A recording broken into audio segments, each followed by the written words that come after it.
സങ്കീർത്തകൻ്റെ എനിക്ക് ഏറ്റവും ഇഷ്ടപ്പെട്ട ഒരു പ്രാർത്ഥനയുണ്ട്.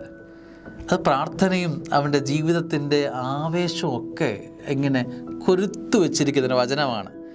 കർത്താവ് എൻ്റെ മേൽ ചൊരിഞ്ഞ അനുഗ്രഹങ്ങൾക്ക് ഞാൻ എന്ത് പകരം കൊടുക്കും? സങ്കീർത്തനം 116:12.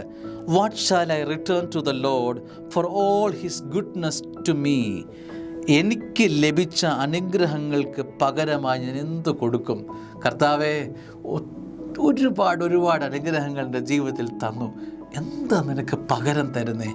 ഇത്രയും അനുഗ്രഹങ്ങൾ എൻ്റെ പ്രവർത്തികൾക്ക് തക്കതുപോലെ എന്നോട് പെരുമാറാതെ കർത്താവെ, ഓരോ നിമിഷവും മഴ പോലെ എൻ്റെ ജീവിതത്തെ നനച്ചെടുക്കുന്നതിനെ ഓർത്ത്, കൃപയിൽ എന്നെ പൊതിയുന്നതിനെ ഓർത്ത് നന്ദി. പകരം ഞാൻ എന്ത് തരും?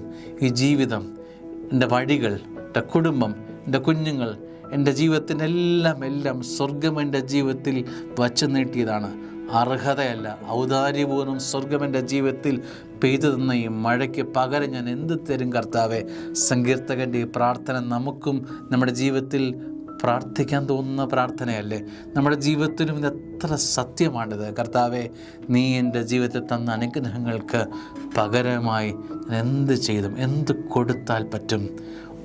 കൊടുത്താൽ തീരാത്ത, പകരം വയ്ക്കാൻ പറ്റാത്ത കടമാണ് ദൈവത്തോട്, ദൈവത്തിനും നമുക്കുള്ളത് എന്ന് മറക്കരുത്. ആമേൻ.